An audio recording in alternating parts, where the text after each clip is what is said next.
Hi, everyone. It's Jennifer Tarle from Tarle Speech with your lunchtime lesson. We're live today, so welcome, everyone. Sorry, I am about a minute late here. My dog decided to bark and want to play right before I went live. So now she's outside, taking in this beautiful day. It's a little overcast here, but at least it's not too terribly cold. So today we are going to talk about two more sounds. We are going to talk about the K, K, and the G sounds today. G. All right, so I'm just making sure over here that I am looking okay and live. We are. All right, let's go ahead and jump in. All right. Here are the two sounds that we are talking about today, the K, K, and the G, G. And you can see the phonetic symbols there if you need those. And how are we going to make these sounds? We have another situation today, and I'm doing this on purpose to make it easier to teach, where both of the sounds are made exactly the same way. They have lots of things in common. So to make the K and the G sounds, our mouths are going to be doing exactly the same things. Mouth is going to be open, and the tip of the tongue is going to be low or pointing down towards the bottom of the mouth. And the back of the tongue is going to be pulled way high up. And in some cases, it actually touches the back of the roof of the mouth. Air is going to puff out of the mouth. And so we're going to say that that's a stop consonant sound. Your voice box is not on. Your larynx is not moving. Same thing, voice box and larynx. It's not on, it's not moving. And we have that k, k, k sound. The G, your mouth is doing the same thing. Lips are open, tongue tip is low, back of the tongue is pulled high up, air is puffing out or stopping, voice box is on and moving. G, g, g.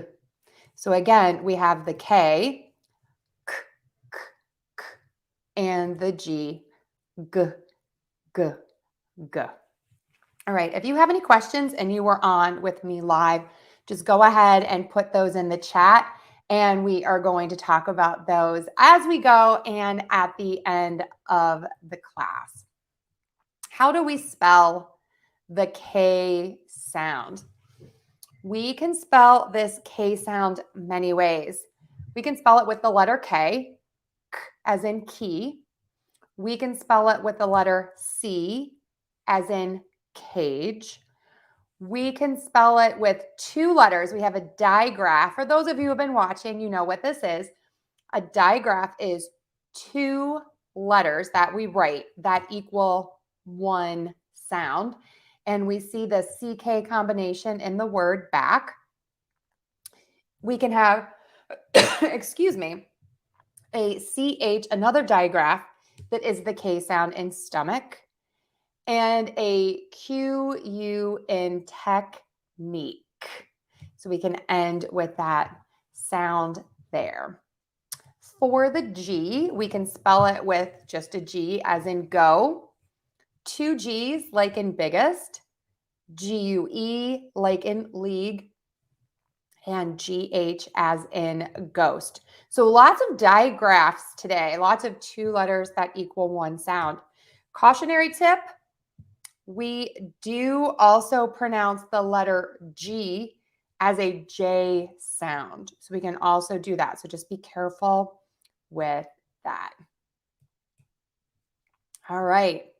We are moving right along. Part of the reason I'm moving along is I've been getting a few, I wouldn't say complaints, I would say suggestions, and I appreciate those. Thank you so much. Saying to please make sure that I am not taking too long in presenting. So we're going to jump in to some examples in a minute. And oh geez, we have quite the delay with the comments. A bunch of comments just popped up. So Okay, some silly ones today. And I did give a few examples. So let's have some more examples, everyone. All right, so we have the K sound. What we're going to do is I'm going to say the words, you just listen.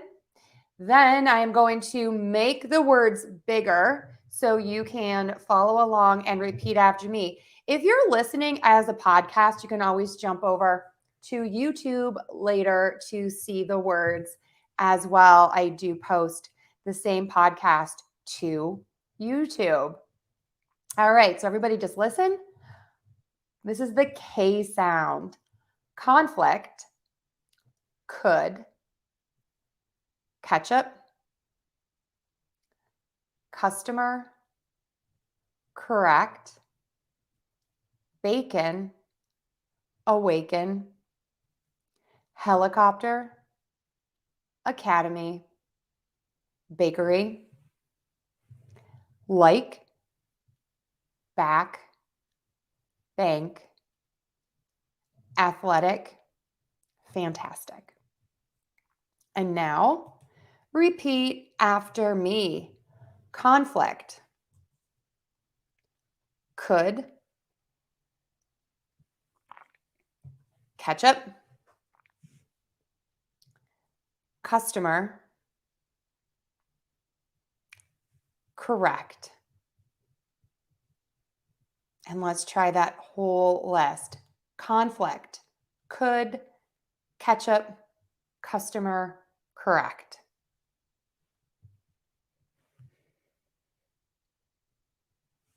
And again, repeat after me. Bacon, awaken, helicopter, academy, bakery. Bacon, awaken, helicopter, academy, bakery.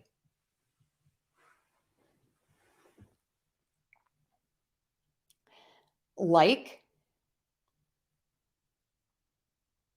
back,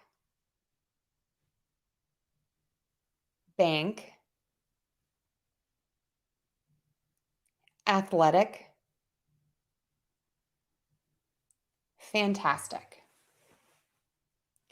Like, back, bank, athletic, fantastic.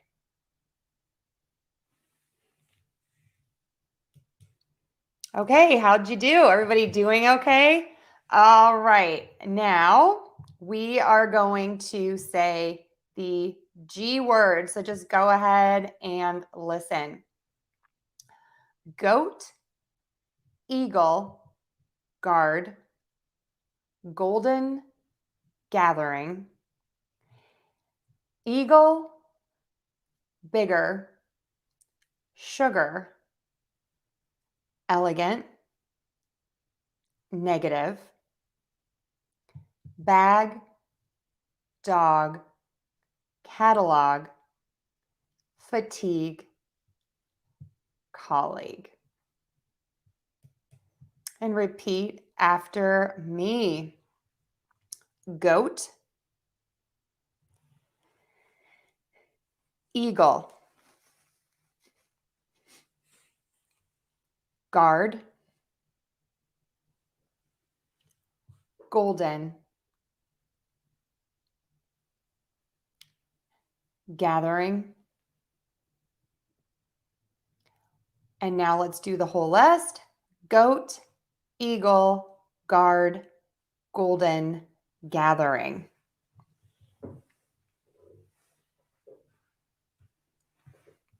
And now in the middle, eagle, bigger, sugar, elegant, negative. Eagle, bigger, sugar, elegant, negative.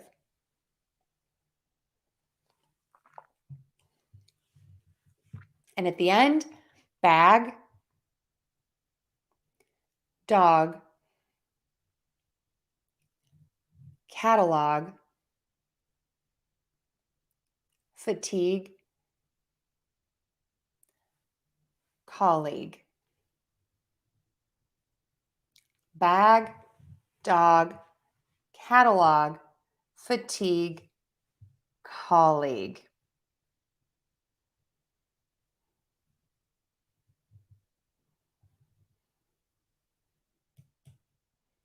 Okay, I hope you all did well. As we were going through the words, I just was thinking of a few things. Don't forget that overall in English, we have a little less aspiration than in some other languages. So if your language tends to really explode the K and the G sound, if you say back, be extra careful that you don't add that much air when you're speaking English, because sometimes if you have too much aspiration, too much air puffing out at the end, in English, people might think you're adding an extra sound. And when you add that extra sound, some people might think you're adding that article in the middle of a sentence, and you're not really doing that.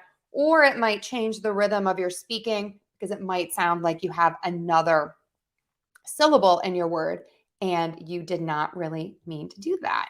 All right, let's try some sentences. Ken and Gloria go golfing on gorgeous days. Ken and Gloria go golfing on gorgeous days. Can you call all of your colleagues? Can you call all of your colleagues? My stomach is growling, so I need to go get some grapes. My stomach is growling, so I need to go to get some grapes. All right, repeat after me. Ken and Gloria go golfing on gorgeous days. Ken and Gloria go golfing on gorgeous days.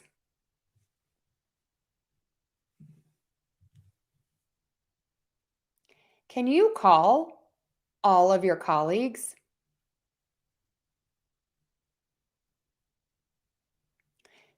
Can you call all of your colleagues?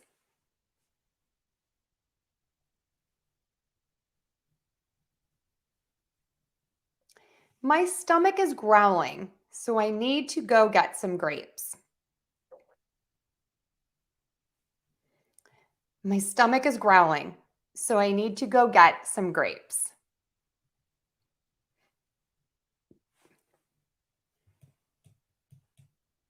All right, everyone, we are almost finished with our practice. And now we are going to practice some tongue twisters. It's a fan favorite. A cup of proper coffee in a copper coffee cup. A cup of proper coffee in a copper coffee cup.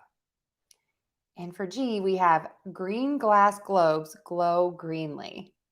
Green glass globes glow greenly. All right, let's try those slowly first. A cup of proper coffee in a copper coffee cup. A cup of proper coffee in a copper coffee cup. A cup of proper coffee in a copper coffee cup.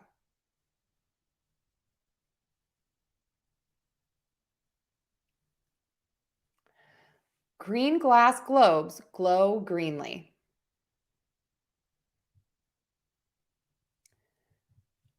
Green glass globes glow greenly.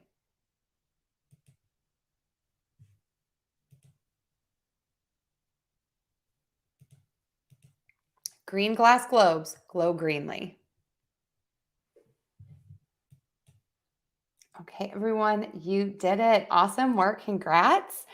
I'm just going to go ahead now and finish up by answering your question. First of all, everyone is being so sweet. Thank you so much for all of your kind comments. I am happy to help. Manuel, you are welcome. Joe, Al, Greetings to you in Colombia. I would love to visit your country. Heck, I'd like to pretty much go everywhere. And let's see, we have a couple of requests here. All right. How do we say the word contribute? Contribute. I'm going to put that in the chat. I'm going to spell it phonetically. So I'm going to say contribute.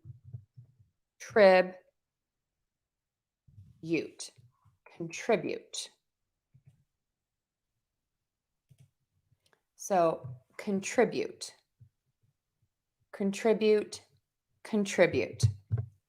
Be sure to stress that middle syllable. It's not contribute, it's contribute. Contribute. And then word number 2 is thesis. With that, we are going to say thesis.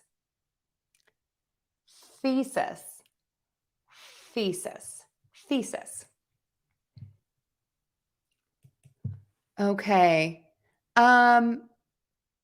Praneeth, I'm not sure which word you are talking about. Is that the bagel chain that you're asking me about? I'm going to Google that because I'm not sure if I'm missing a meeting. Do you mean burger or Bruger? Let's see. Okay. Let's see. I'm going to think that you meant to spell burger. And that word is burger. So that is burger. Now, we do have, if you are in the US, we have a bagel restaurant called Bruegger's, but that's the only Bruegger that I know. And in that case, it's Bruegger's. But that's how you pronounce burger. All right. And no worries. I am the queen of typos. I have typos all the time.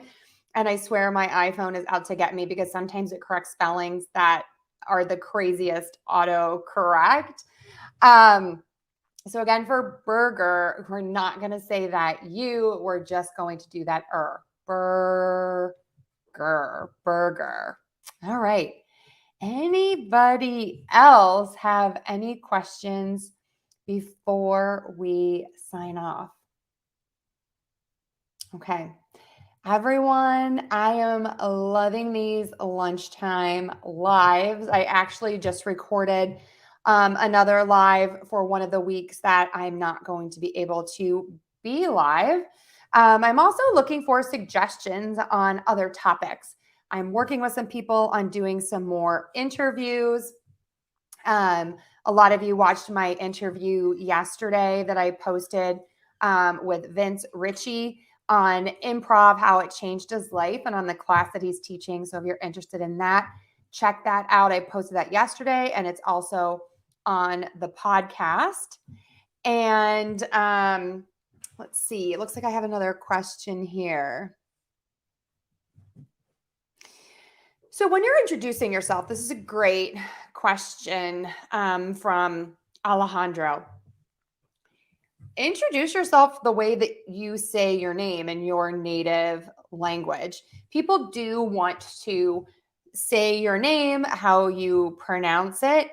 Some people have a little more trouble than others imitating other languages. I know that people really don't mean any offense when they mispronounce names. And I think most people try really hard to say names as close to your native language as possible. However, I do know that some of my students think that their names are difficult or too difficult to try to help someone to pronounce sometimes. And so they usually choose like a shorter form of their name. So again, it's totally up to you. It's your call, but you definitely can pronounce it in your native language. And that's totally fine. All right. And in terms of improving fluency, I think it is just all about really using the language doing a lot of listening work, watching movies, listening to podcasts, talking as much as possible. I do know there are a lot of websites out there where you can do an exchange with someone who's learning your language, and that you both can do some conversational practice, and it's not very expensive from what I understand. You're welcome. I try to keep my channel as updated as possible. That's not to say like I have thousands of lessons now. It's nice to go back and watch some of the older ones. They hold true. I just look a lot younger, and they are just, some of them are not as, I would say, polished as my newer lessons are within the past, I'd say 5 years. And I've also changed from having someone professionally make my videos to doing them on my own. Oh, and I'm so glad. So the words year, like the year is 2023, and the word ear, I listen with my ear. Those are very close for a lot of people who speak English as a new language. And so I always tell people, think about the word yes. Yes. Most people can say that word. Yeah. Take off that first sound and yes. Yeah. And then add it to ear. Yeah. Ear. Yeah. Ear. Year. Year. Year. Practice it slowly. Practice, practice, practice. Some words are harder than others, and then you'll be able to get there. No, please don't be embarrassed. I think it's a universal, and people learning new languages, it's always hard to kind of put yourself out there and try new things. But people really, really do want to help. Oftentimes, you just have to let people know that you are trying, and if something's confusing, to let you know. Or if you want to be corrected, also let someone know. A lot of times people won't fix your mistakes because they don't want to embarrass you. So go ahead and just try. Perfect is not required. I say this all the time. It's being clear and effective. So think about that. Think about being clear and effective. You don't have to be perfect. No one is perfect. And thank you. I'm so glad you have such like nice little comments here. Let's see. Can I say these several times? I'm going to put this up here. Okay. I love this question. So we have, this is a nice one because you can see my mouth opening. We have E as in eat or seat, I as in sit, and as in set. So if you watch my mouth, it's very close, smiling for E, seat, and my tongue is super high and super flat in your mouth. And then your tongue is going to pop down for the next vowel as you relax your lips a bit. Seat, sit, seat, sit. So all I did there was relax my lips. And then I'm going to open my mouth a little bit for the last one, set. And you can kind of see, my tongue is right in the middle of my mouth for that short E. Seat, sit, set. I hope that helps. In terms of other languages, I do speak some Spanish. I think it's terrible. I can read it better than I can actually listen to it. And I'm studying French right now every day on Duolingo. I do love languages. I do find that I wish I would have studied more when I was younger. I just have less time now with work and family. And I really would love someday to go to a Spanish speaking country and do immersion, because I think I'm like this close to being able to just be more communicative in Spanish. I've also studied some Chinese when I taught there. I'm terrible in Chinese, and I studied a little bit of Japanese when I taught in Japan, but those were only very short, more or less just phrases to get by, like your normal travel learning of a language. So, all right, everyone, we are going to go ahead and sign off because my goal is to keep this all under under a half of an hour. Norbert, I would love to try Hungarian. I would also love to learn Croatian and Polish. There's many languages out there that I would really love to learn. I just wish I had all this time in the world just to sit and study languages all day. I find it so fascinating. So thank you so much, everyone. Keep up the good work, and I will see you all at my next live. Take care, everyone. Thank you so much.